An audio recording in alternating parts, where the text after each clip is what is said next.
بسم اللہ الرحمن الرحیم۔ السلام علیکم ورحمۃ اللہ وبرکاتہ۔ الحمدللہ، آج ہمارا اردو زبان کی چوتھی کتاب کا 14واں سبق شروع ہو رہا ہے۔ کوئلے کی کان۔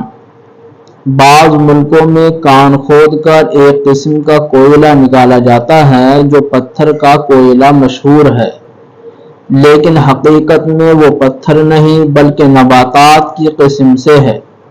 یورپ اور امریکہ کی اکثر ولایتوں میں یہ کوئلہ نکلتا ہے، مگر نہایت عمدہ قسم کا کوئلہ انگلستان کا ہوتا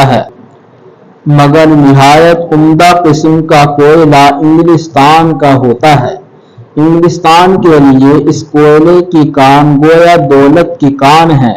تمام دخانی کلوں کے کارخانے اور دخانی کشتیاں اسی کے وسیلے سے جاری ہیں، اور چونکہ وہ سرد خطہ ہے اس لیے کھانا پکانے اور مکان کو گرم رکھنے کے لیے بھی یہ کوئلہ کام دیتا ہے۔ کوئلے کی کان کو کھودنے کو بڑی عقل و حکمت درکار ہے۔ کلوں کے وسیلے سے کھودا اور نکالا جاتا ہے۔ اول ایک گہرا غار کوئلے کے مخزن تک کھودتے ہیں، پھر وہاں کا پانی کل کے وسیلے سے نکال کر باہر پھینک دیتے ہیں۔ اس کے بعد کوئلہ کھدنا شروع ہوتا ہے۔ بیچ میں کوئلے کے ستون چھوڑتے جاتے ہیں تاکہ اوپر کی زمین بطور چھت کے قائم رہے۔ ستون ایک دوسرے کے محاذی اور برابر فاصلے پر ہوتے ہیں۔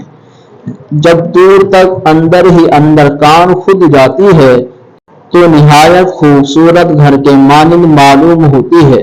تمام کوئلہ ایک ہی جگہ نہیں ملتا بلکہ اس کی شاخیں اطراف زمین میں پھیلی ہوئی ملتی ہیں، اس لیے کان کے اندر مختلف سمتوں میں ستون اور حجرے بن جانے سے ایک بڑا شہر سا معلوم ہوتا ہے۔ کان کے اندرونی رستے نہایت تیرہ و تار ہوتے ہیں، وہاں نہ روشن کا اثر ہوتا ہے نہ شب و ماہ کی خبر، ہر دم اندھیرا گھپ رہتا ہے۔ اس لیے کام کرنے کے مقامات پر جا بجا روشنی کا اہتمام رکھتے ہیں۔ جب کان دور تک پہنچ جاتی ہے تو کوئلہ بیلوں اور گھوڑوں کے ذریعے سے اس کے دہانے تک پہنچایا جاتا ہے۔ انہیں ستونوں کے اندر لدے لدائے جانور آتے جاتے ہیں۔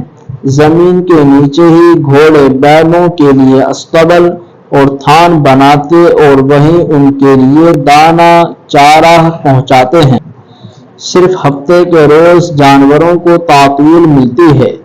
کان کے اندر کی ہوا نہایت خراب ہوتی ہے، اس لیے تازہ ہوا کل کے ذریعے اوپر سے پہنچائی جاتی ہے۔ تھوڑی دور تک اس کے اندر چراغ لے جا سکتے ہیں، مگر زیادہ اندر کی طرف چراغ یا آگ جائے تو ہوا مشتعل ہو کر تمام کان کو اڑا دے اور جو اس کے اندر ہو اس کی وہیں قبر بنا دے۔ کبھی کبھی آتش زدگی کا حادثہ بھی ہو جاتا ہے، اس وقت بڑا دھماکہ ہوتا ہے اور بہت سے کام کرنے والے دب کر مر جاتے ہیں۔ زمانے سابق میں ایسے حادثے اکثر ہوا کرتے تھے، مگر اب تو مدت سے ایک قسم کی محفوظ لالٹین خاص کان کے اندر کام کرنے کے لیے ایجاد ہو گئی ہے، جس میں آگ لگ جانے کا اندیشہ نہیں۔ ہندوستان میں بھی ضلع بردوان اور سلہٹ کے علاقے میں کافی کوئلہ نکلتا ہے جو ریل کے انجنوں میں جلایا جاتا ہے۔ اگر یہ قدرتی کوئلہ نہ ملتا تو لکڑی بہت ہی گرم ہو جاتی۔ غرض کوئلہ بھی ایک قدرتی دولت ہے جو تہ زمین کے اندر دھات اور جواہرات کی طرح مدفون ہے۔ الحمدللہ، آج کا ہمارا یہ سبق مکمل ہوا۔